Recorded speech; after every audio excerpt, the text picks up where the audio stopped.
भी आपको माल उसके मन में डिलीवर एक हो सकता है खतरनाक योजना और इसमें पनप रही ज्वाइनिंग थी। कार्ड बनवाना जरूरी सेठ होता है, हरिलाल तभी अपने आपका माल बड़े आता से है। घर में ये खाट नहीं पर बोलना बैठा कि पान 600 चबा रुपए हम रहा बाद था। में दे देंगे, गाड़ी पास में घर पे उसका आएगा, नौकर ड्राइवर को कालू दे खड़ा देंगे या था। सैलरी से काट लेंगे। अरे कालू, तो सुन, ऐसा मंदिर के नहीं गहनों को होता है। देखकर मेरा जी ललचा 650 गया। रुपए आपका कल जमा रात होगा, मंदिर में जो सोने उसके चांदी बाद के में गहने हैं ज्वाइनिंग ना, कार्ड बनेगा, वो मेरे घर ज्वाइनिंग में कार्ड होने बनने के चाहिए। बाद में ही गांव कंपनी वाले मेरी आपको इज्जत माल करते भेज हैं, पाएगा। लेकिन पैसा और बढ़ाना है मुझे। Thank you. सेठ जी, पर यह तो पाप का काम नमस्कार होगा। सर। भगवान ये के घर होमवर्क से जॉब गहने है चुराना ऑल इंडिया, अच्छा नहीं यानी लगेगा। आप कहीं से भी अरे हो, मूर्ख हिंदुस्तान भगवान के को अंदर क्या आपको जरूरत माल है होम गहनों डिलीवरी की? होता है। उनका क्या होगा इनसे? हमारा हर स्टेट असली में भगवान अपना तो गोडाउन पैसा है, है, जैसे और उत्तर पैसा प्रदेश, इंसान के हाथ मध्य में अच्छा प्रदेश, लगता है। पंजाब, हरियाणा, पर गांव वाले अगर राजस्थान, उनको पता चल गुजरात, गया तो? महाराष्ट्र और बस यही इंडिया तो काम मजा है हमारा है, सर। चोरी हम करेंगे और इल्जाम हमारा किसी और कंपनी पर फर्स्ट में लगेगा। आपको 15 पता दिन है का किस माल पर? देता है, 750 उस गरीब बॉक्स, रामू पर। यानी आज 50 उसकी और बॉक्स उसकी पर डे बीवी के की हिसाब जुबान से बहुत आपको ज्यादा माल ही दिया चल रही जाएगा। थी। रामू, आपको एक वो तो बॉक्स रोज के अंदर मंदिर के 30 पास से ही पैक अपने करने खेत के लिए होंगे। जाता एक है ना? बॉक्स का आपको 20 हाँ, रुपया मिलेगा। हम इसी बात यानी का फायदा 50 उठाएंगे। बॉक्स अगर आप सबको रोज लगेगा पैक कि करते उसी हैं ने तो चोरी आपको की। 1000 रुपये गांव वाले मिलेगा, पहले और ही अगर उसे 100 तिरछी बॉक्स नजरों से पैक देखते करते हैं। तो आपको 2000 रुपये बस मिलेगा। आज रात ही हम वो अपना आप पर काम कर डिपेंड देंगे करता है, और आप सुबह कितना हंगामा पैक हो करोगे। जाएगा। यानी जितना तू बस आप ये पैक याद करोगे, रख, कोई उतना ही गलती आपका नहीं होनी पैसा चाहिए। बनेगा। आधी और रात ये को जो हम मंदिर 15 में दिन का माल घुसेंगे, हमारा गहने कंपनी आपको उठाएंगे दे रहा और है, अपने इसका गोदाम में सैलरी छुपा बनता देंगे। है 15,000 सुबह मैं रुपये। खुद शोर वो मचाऊंगा और रामू का 15,000 नाम रुपये माल लूंगा। के साथ में आपको एडवांस कालू मिलेगा। डरते डरते यानी सिर जब हिलाता है हमारा वर्कर और आपके अपने घर सेठ पर की माल देने बात के मान लिए लेता आएगा है। तो वो 15,000 रुपये भी आपको माल के साथ में देगा। तो हमारी कंपनी रात में का ज्वाइन समय होने था। के लिए आपको एक गांव सेल्फी में हर फोटो तरफ देना होगा। सन्नाटा कोई था। भी एक ऐसा बस आईडी कहीं देना कहीं होगा कुत्तों जिसमें के एड्रेस भौंकने सही की हो, आवाज आ रही जैसे थी। आधार कार्ड, उस रात पहचान सेठ पत्र, वोटर लालच आईडी में अंधा हो या जाता कोई है भी डॉक्यूमेंट और आप इस दे सकते घिनौनी हैं साजिश को जिसमें अंजाम आपका देता एड्रेस है। परफेक्ट हो। अपने ओके? नौकर से मंदिर में कई चोरी बार ऐसा करवाता होता है। कि डॉक्यूमेंट पास में ही एड्रेस अंधेरे दूसरी में जगह का एक है, काली आप रहते बिल्ली कहीं म्याऊं दूसरी करके जगह पर हो। गुजर जाती तो है, कोई बात नहीं, जैसे आप वो इस एड्रेस हमें पाप की व्हाट्सएप पर गवाही लिख दे कर रही भी हो। दे सकते हो। और इसमें आपका ज्वाइनिंग चार्ज भी लगता है। जो अगली सुबह गांव के बीचों बीच मंदिर के सामने एक भीड़ इकट्ठी हो गई थी। हर कोई जोर जोर से बातें कर रहा था। माहौल में घबराहट और गुस्से की गूंज थी। अरे यह क्या हो गया? मंदिर के सारे सोने के गहने रातों रात गायब हो गए। इतना बड़ा अपशकुन, भगवान के गहने चुरा ले गया कोई। ये तो बहुत बुरी बात है। इसी बीच रामू रोज की तरह खेत की तरफ जाने के लिए उसी रास्ते से गुजर रहा था। भीड़ देखकर वो रुक गया और पास आ गया। अरे क्या हो गया भाई लोग, इतनी सुबह सुबह ये भीड़ किस बात की है? अरे रामू, तूने सुना नहीं मंदिर में चोरी हो गई? भगवान के सारे गहने कोई उठा ले गया। रामू यह सुनकर चौंक जाता है। भीड़ में खड़ा सेठ, जो असल में चोरी किया था, वह बहुत मासूम बन रहा था। पंडित जी आप बताइए, कल रात तक तो गहने मंदिर में थे, फिर अचानक कौन ले गया? आप बताइए पंडित जी, क्या आपने मंदिर के आसपास किसी को आते जाते देखा है? आपको किसी पर शक है क्या? अरे मैंने देखा है रामू, रोज मंदिर के रास्ते से आना जाना करता है। सेठ जी, कल तक तो सब कुछ ठीक ठाक था। मंदिर के पास से तो कई लोग गुजरते हैं, लेकिन रोज सुबह सुबह खेत की तरफ जाने के लिए रामू इधर से निकलता है। मगर रामू ऐसा काम करेगा मुझे नहीं लगता। अरे पंडित जी, जमाना खराब है, आदमी की नीयत कब बदल जाए क्या पता। और वैसे भी जिसने किया है वो मुंह से कभी मानेगा नहीं। मैंने अपनी आंखों से देखा है। रात को जब मैं खेत की तरफ जा रहा था, रामू मंदिर के पास चुपके चुपके घूम रहा था। ये क्या कह रहे हो आप लोग? मैंने कोई चोरी नहीं की है। इतना बड़ा पाप मुझ पर मत डालो। अरे हाँ, ये गरीब आदमी है, पैसों की तंगी में है, ये कर भी सकता है ये काम। ये लोग मुंह पर अच्छे बनते हैं। अरे भगवान से डरिए आप लोग, हमने कुछ नहीं किया। हम गरीब जरूर हैं, लेकिन चोर नहीं। मेरे पति जितना ईमानदार इंसान इस पूरे गांव में कोई नहीं है। ऐसा मत कहिए, वरना भगवान आप लोगों को कभी माफ नहीं करेगा। रामू और उसकी बीवी ने बहुत समझाने की कोशिश करी, लेकिन भीड़ मानने को तैयार नहीं थी। सब रामू को ही चोर मान बैठे। रामू और सरला की आंखों में आंसू आ गए, लेकिन भीड़ में कोई उनकी सुनने को तैयार नहीं था। गांव वालों, अब तो सब साफ है। मंदिर के गहने चुराने वाला यही रामू है, और ऐसे आदमी को हमारे गांव में रहने का कोई हक नहीं। चोरी करने वाले की एक ही सजा है, गांव से बाहर निकाल देना। हाँ, अगर इसने मंदिर में चोरी की है तो यह तो भगवान का भी अपराधी हुआ। इसे यहीं रहने देंगे तो कल हमारे घरों से भी चीजें गायब हो जाएंगी। अरे आप सब क्यों नहीं समझते? मैं निर्दोष हूँ, मैंने कोई चोरी नहीं की। मैं तो रोज के जैसे अपने खेत जा रहा था। मुझ पर इतना बड़ा इल्जाम मत डालिए। भीड़ में जोर जोर से आवाजें गूंजने लगी, निकालो इसे, निकालो इसे गांव से। भीड़ में हलचल मच गई। लोग एक दूसरे से कान्हा फूंसी करने लगे। रामू और सरला की आंखों में आंसू भर आए। उन्होंने कई बार सफाई देने की कोशिश की, लेकिन किसी ने उनकी नहीं सुनी। सबने मिलकर उन्हें गांव के बाहर निकाल दिया। रामू और सरला मजबूर होकर गांव छोड़कर चले गए। रामू और सरला रोते रोते गांव छोड़ चुके थे। यानी जितना आप पेक करोगे उतना ही आपका पैसा बनेगा। गांव के बाहर एक सुनसान जगह पर टूटी फूटी झाड़ियों और कंटीली झाड़ियों के बीच एक पुरानी पड़ी झोपड़ी मिली। मजबूरी में वहीं उनका नया घर बन गया। सुनिए जी, यह जगह कितनी सुनसान है। न पास में कोई इंसान, यहाँ आसपास की झोपड़ियों में कोई रहता भी नहीं है। न खाने को कुछ है। अब हम क्या करेंगे? क्या करें सरला, जब अपना गांव ही हमें ठुकरा दे तो कहीं और सहारा ढूंढना पड़ता है।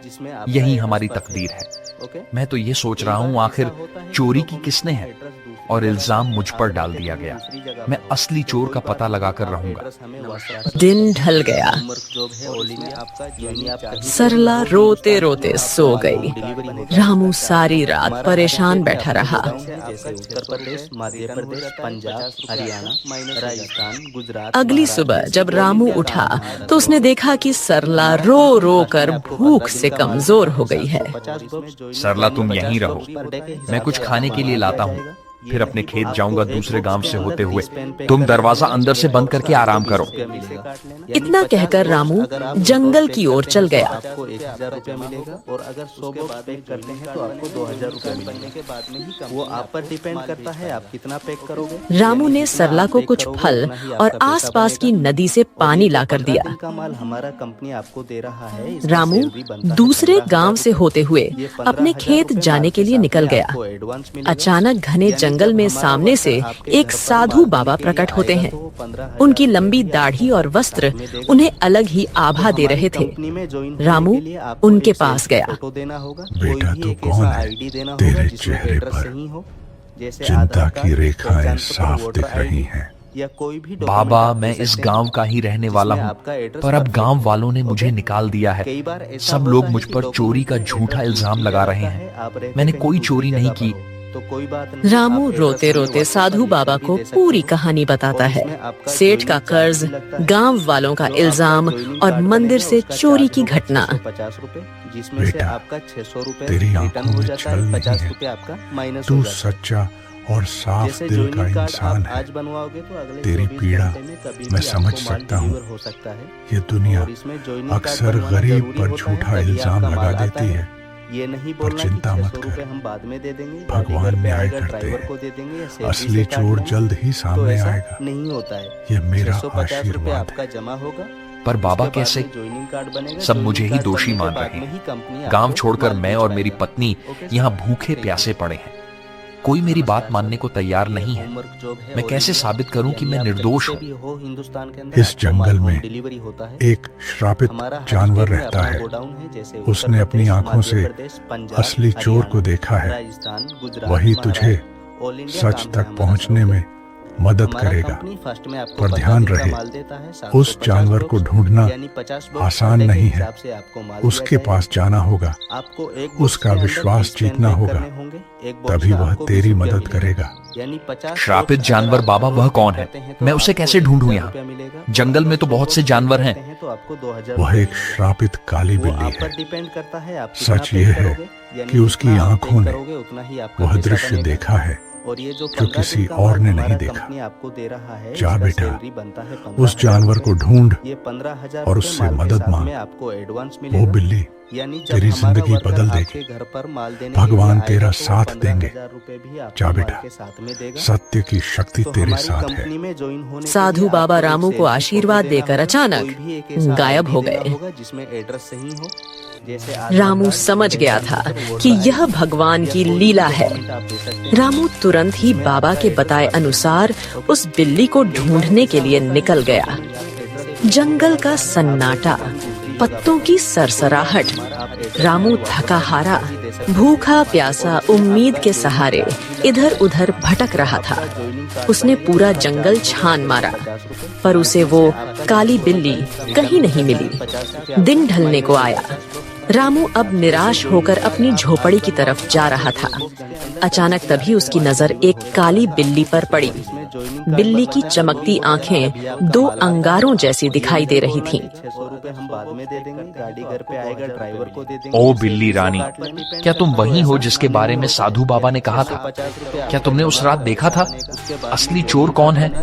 माँ, बिल्ली, क्या तुम मेरी मदद करोगी? मुझ पर झूठा इल्जाम लगाकर गांव से निकाल दिया गया है। क्या तुम सच जानती हो? मुझे बता दो असली चोर कौन है। बिल्ली उसकी आंखों में देखती है। रामू का साफ दिल और अच्छी नियत देखकर जैसे उसे सब समझ आ गया हो। अचानक बिल्ली की आंखों से एक अजीब सी चमक निकलती है और वह इंसानी आवाज में बोल उठती है। रामू, तुम्हारे साथ बहुत बड़ा अन्याय हुआ है। मंदिर के गहने तुमने नहीं चुराए। असली चोर तुम्हारे गांव का सेठ और उसका नौकर है। दोनों ने मिलकर मंदिर से गहने चुराए और चोरी का इल्जाम तुम्हारे सिर पर चढ़ा दिया ताकि कोई शक न करे। सेठ जानता था कि तुम गरीब हो, तुम्हारे पास कोई सबूत नहीं होगा, इसलिए उसने चालाकी से तुम्हें बलि का बकरा बना दिया। क्या गांव का सेठ, वही जो सबसे धर्म और दान की बातें करता है, और उसका नौकर भी तो यही सच्चाई है? गांव वालों ने मेरी ईमानदारी पर शक किया और असली अपराधी चैन से सो रहा है। माँ बिल्ली, अब मैं क्या करूं? यह सच गांव वालों तक कैसे पहुंचाऊं? समय आने दो रामू, सच को कोई दबा नहीं सकता। मैं तुम्हारी मदद करूंगी। तुम मुझे कल गांव लेकर चलो। मैं वहां जाकर सबको सारी सच्चाई बताऊंगी और तुम्हें निर्दोष साबित करूंगी। रामू को बिल्ली की बातें सुनकर राहत मिलती है।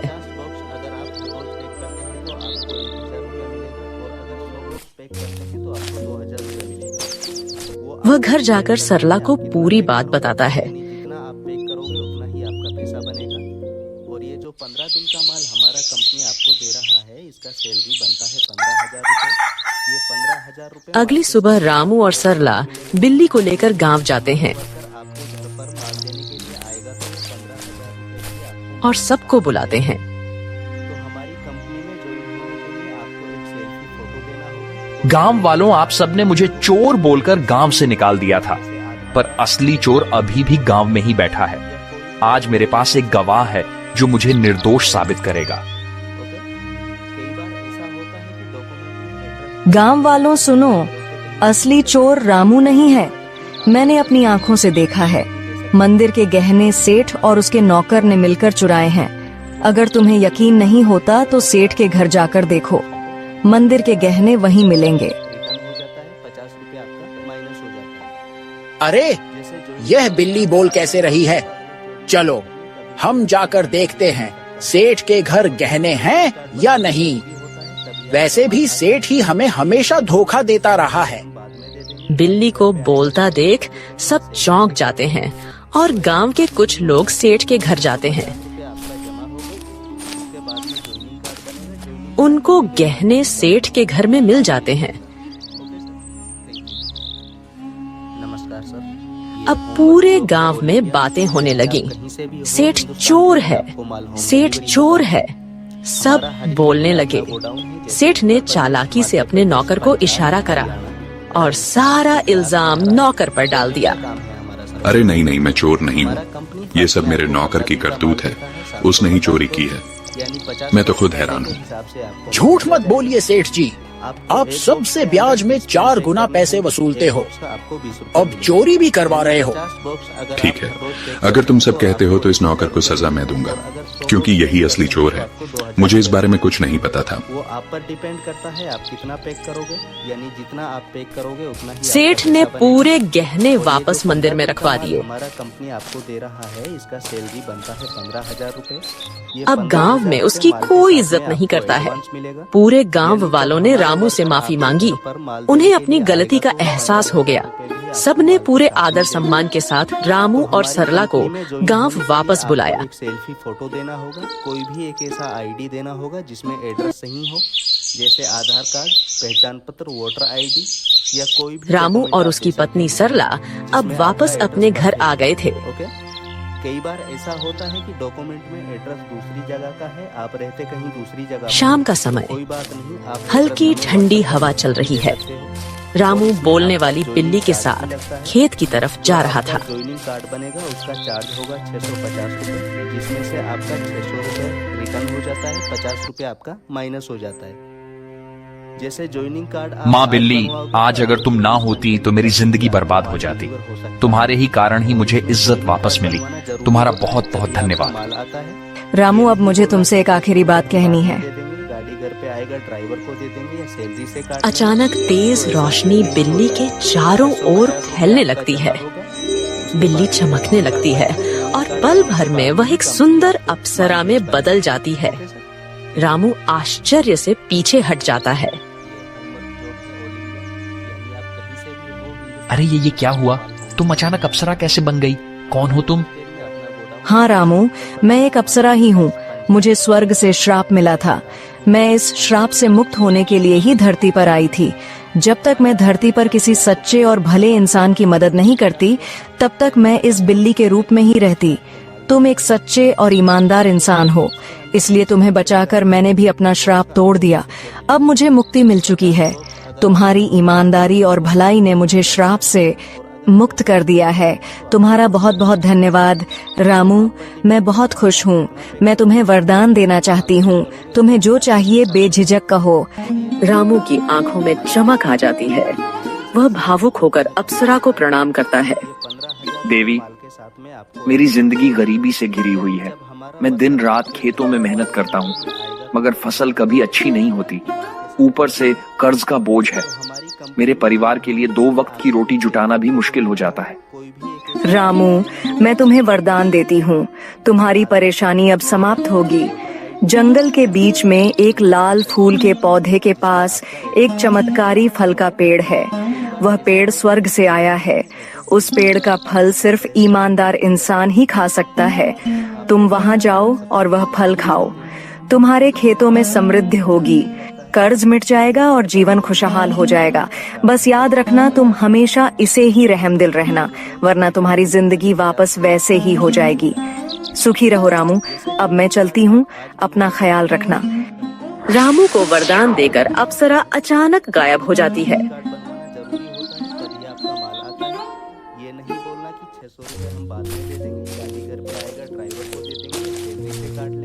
रामू जंगल में चारों तरफ उस चमत्कारी पेड़ को ढूंढता है।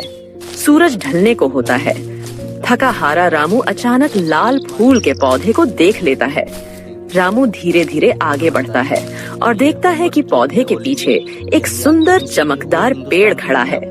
पेड़ की टहनियों पर सुनहरे फल चमक रहे हैं। रामू श्रद्धा से पेड़ के पास जाता है। हरियाणा, राजस्थान, गुजरात, महाराष्ट्र, ऑल इंडिया काम है। पेड़ देवता, मुझे अप्सरा ने आपके पास भेजा है।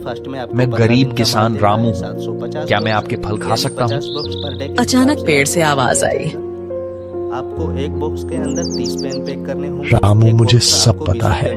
तुम सच्चे और भले इंसान हो, इसीलिए अप्सरा ने तुम्हें यहाँ तक पहुँचाया है। तुम मेरा एक फल खा लो, तुम्हारी सारी परेशानियाँ मिट जाएंगी और तुम्हारा जीवन खुशहाल हो जाएगा। जितना आप पैक करोगे उतना ही आपका पैसा बनेगा।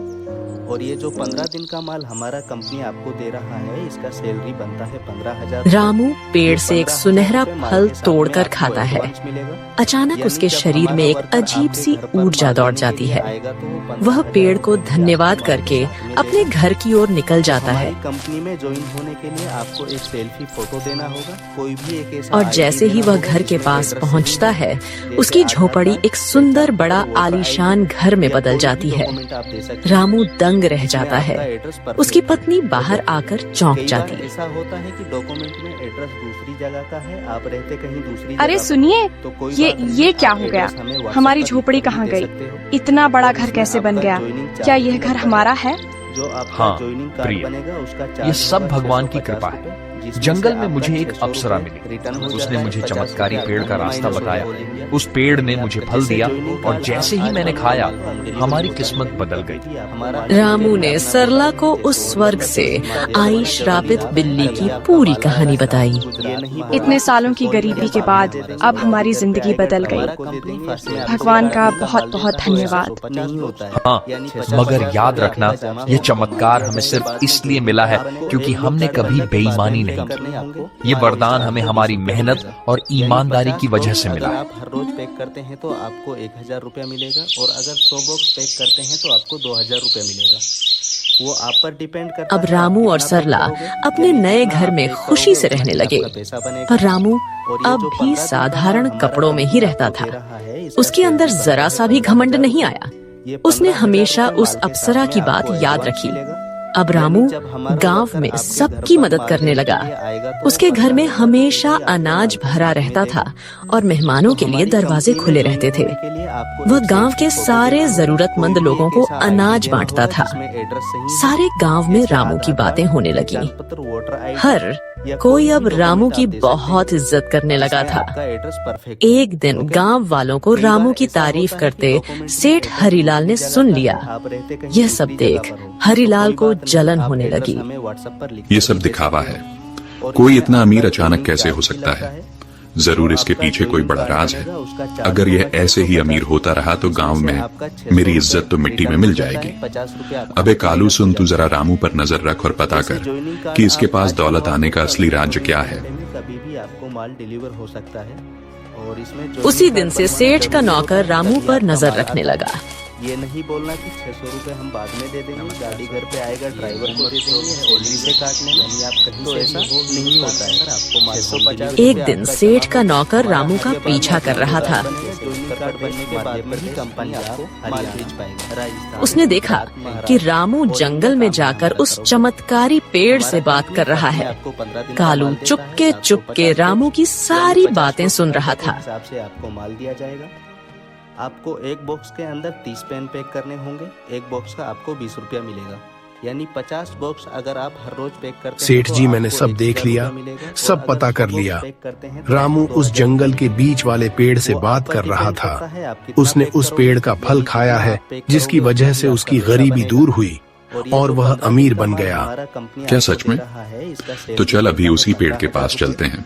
अगर रामू अमीर हो सकता है तो मैं क्यों नहीं? मैं तो उससे भी बड़ा अमीर बनूंगा। मेरे पास तो पहले से ही ताकत और पैसा है। उस पेड़ को मैं अपनी मुट्ठी में कर लूंगा। तो हमारी कंपनी में ज्वाइन होने के लिए आपको एक सेल्फी। सेठ लालच में आकर तुरंत अपने नौकर के साथ जंगल की ओर निकल गया, पर उसे क्या पता था आज यह लालच उसे ले डूबेगी। वो लोग पेड़ के पास पहुँचे और फल तोड़ने की कोशिश करते हैं, पर एक भी फल उनसे नहीं टूटता। सेठ गुस्से में आकर पेड़ से कहता है, ओ पेड़, सुना है तूने रामू को फल देकर अमीर बनाया है। अब मुझे भी अपने फल दे, जल्दी कर। मैं इस पूरे गांव का सबसे बड़ा आदमी हूँ। अब मैं और भी शक्तिशाली बनना चाहता हूँ। सेठ, तू लालची है, अहंकारी है और बेईमान है। मैं अपना फल सिर्फ उसी को देता हूँ जिसके दिल में दूसरों के लिए करुणा हो, जो ईमानदार हो और सच्चा हो। तेरे दिल में सिर्फ लालच और घमंड है, इसलिए तुझे कभी यह फल नहीं मिलेगा। क्या कहा? तू मुझे फल नहीं देगा? अरे मूर्ख पेड़, अगर तू मुझे फल नहीं देगा तो मैं तुझे जड़ से काट दूंगा। तेरे जैसे 1000 पेड़ मैं खरीद सकता हूँ मैं। अब तू देख, तुझे काट कर मैं तेरे सारे फल ले लूंगा। अबे कालू, कुल्हाड़ी उठा और इसे काट डाल। गांव जाकर उस रामू को भी आज मैं खत्म कर दूंगा। कालू भाग कर जाता है और कुल्हाड़ी लेकर आता है। सेठ पेड़ को अपने पैर से मारने लगता है और उसका नौकर कुल्हाड़ी से पेड़ काटने की कोशिश करता है, लेकिन कुल्हाड़ी लगते ही चिंगारियों में निकलती है। अचानक आसमान से बिजली गिरने लगी और तेज हवा चलने लगी। ठहरो, तुम दोनों को अपने लालच और पाप का फल अब यही मिलेगा। तुम्हें दूसरों की मेहनत और भलाई से जलन थी, अब तुम्हें इसका परिणाम भुगतना होगा। अचानक पेड़ से एक चिंगारी निकलती है। सेठ और उसका नौकर वहीं जलकर राख हो जाते हैं। सच्चाई और ईमानदारी की राह चाहे कितनी भी कठिन क्यों ना हो, अंत में जीत हमेशा अच्छाई की ही होती है। लालच और बेईमानी इंसान को कभी सुख नहीं दे सकते। भगवान भी उसी का साथ देते हैं जिसका दिल साफ हो और जो दूसरों की मदद करता है। इसीलिए हमें हमेशा नेक रास्ते पर चलना चाहिए।